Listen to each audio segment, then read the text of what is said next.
man stands in the dark before dawn. He is not in a cafe. He's not holding a porcelain cup.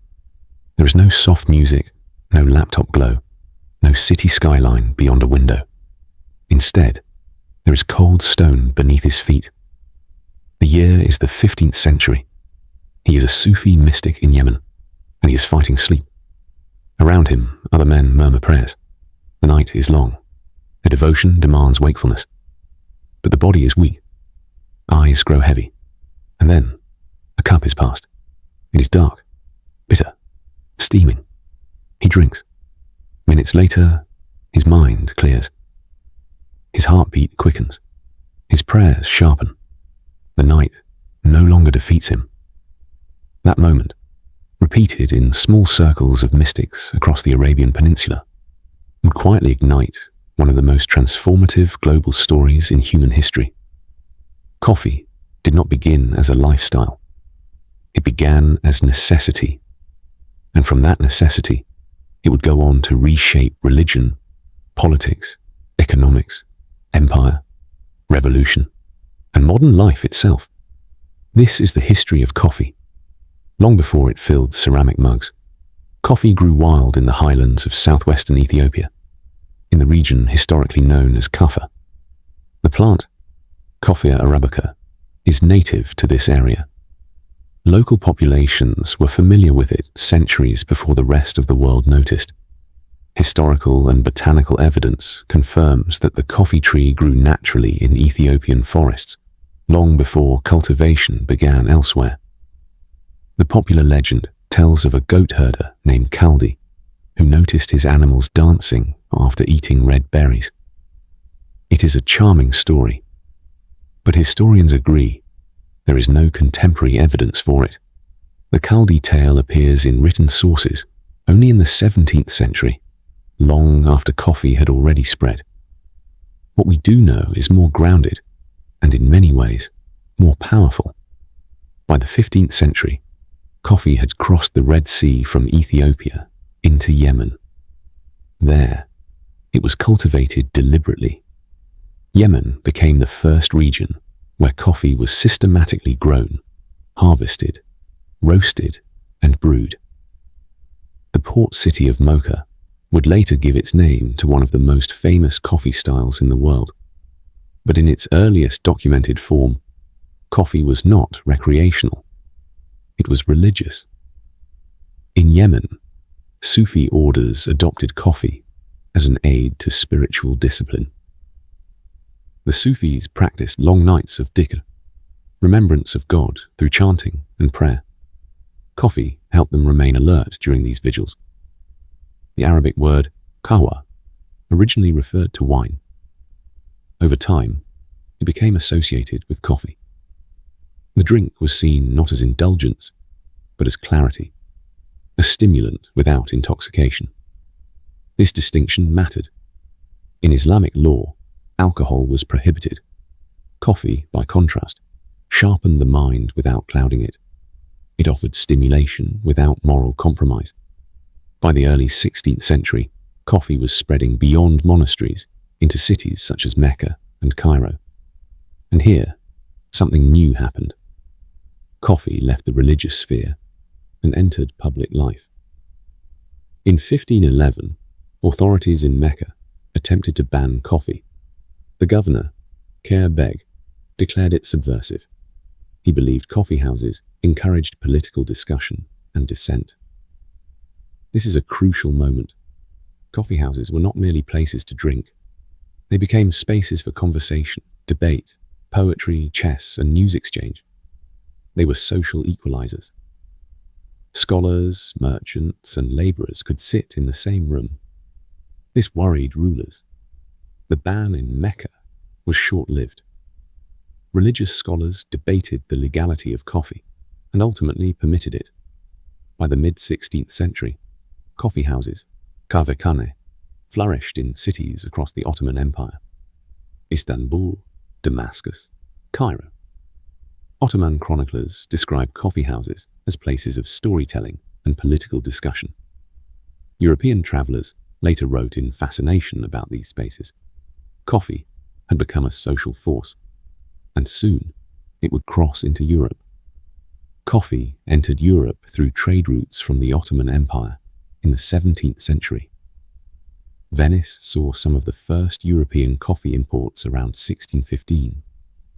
At first, it was treated as a curiosity, an exotic beverage from Muslim lands. There were debates. Some Christian authorities questioned whether it should be consumed. According to later accounts, Pope Clement VIII reportedly tasted coffee before deciding not to condemn it. While details vary, coffee was not formally banned by the church. By the late 1600s, coffeehouses had appeared in London, Oxford, Paris, and Vienna. In England, they were known as penny universities. For the price of a penny, one could buy a cup and participate in intellectual conversation. This is not exaggeration. Lloyd's of London began as a coffeehouse where maritime insurance was negotiated. The London Stock Exchange grew from similar gatherings. In France, Enlightenment thinkers such as Voltaire frequented cafés. In Vienna, after the Ottoman siege of 1683, coffee culture expanded rapidly. Coffeehouses became engines of modern thought. They fostered journalism, financial systems, and political discourse. A drink that once sustained mystics was now fueling revolutions. As demand increased, European powers sought to control coffee production. The Dutch were among the first to successfully transplant coffee outside Arabia. In the late 17th century, they cultivated coffee in Java, in present-day Indonesia. From there, coffee spread to colonial territories in the Caribbean and South America. In 1723, French naval officer Gabriel de Clue transported a coffee seedling from Paris to Martinique. Historical records confirm this journey. From that single plant, coffee cultivation expanded across the Caribbean. Brazil would later become the world's largest coffee producer, a position it still holds. But this expansion came at enormous human cost. Coffee plantations in the Americas relied heavily on enslaved African labor. In Brazil alone, millions of enslaved individuals were forced to work in coffee fields during the 18th and 19th centuries. Coffee was not just a beverage, it was a pillar of the transatlantic slave economy. The wealth generated in European capitals was built upon forced labor in tropical plantations. By the 19th century, coffee had become one of the most valuable global commodities, and empires were built around it. The 19th century brought technological transformation. Steamships and railways accelerated distribution. Vacuum sealing preserved freshness.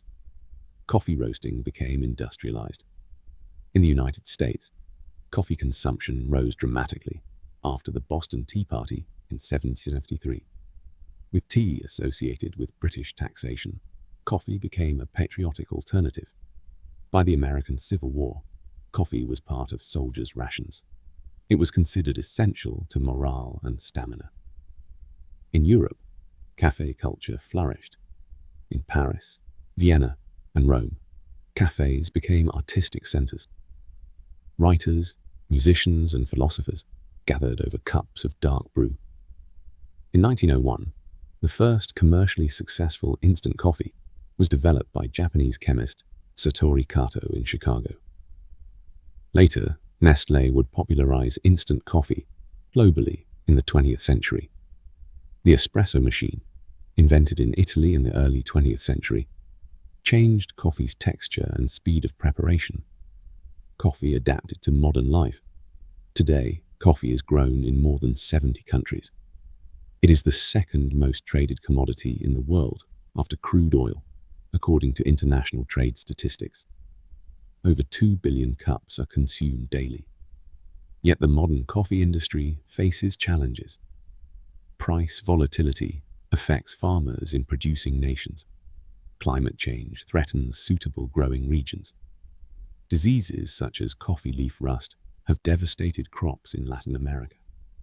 Meanwhile, specialty coffee movements emphasize direct trade and sustainable sourcing. The story continues to evolve. Stand in a modern city at dawn. Office lights flicker on. Baristas grind beans behind polished counters. Commuters clutch takeaway cups. Few think about Yemen's Sufi mystics. Fewer still think about Ethiopian forests or Brazilian plantations. But the connection remains. Coffee shaped trade routes. It fueled intellectual revolutions. It supported empires. It exposed inequalities. It powered industrial workers and philosophers alike. It transformed sleep patterns, work rhythms, and social habits. It became woven into the architecture of modern life. From sacred stimulant to global industry, coffee's history is not accidental. It is a story of devotion, debate, empire, labor, innovation, and survival. And tomorrow morning, when the first cup is poured, that story continues.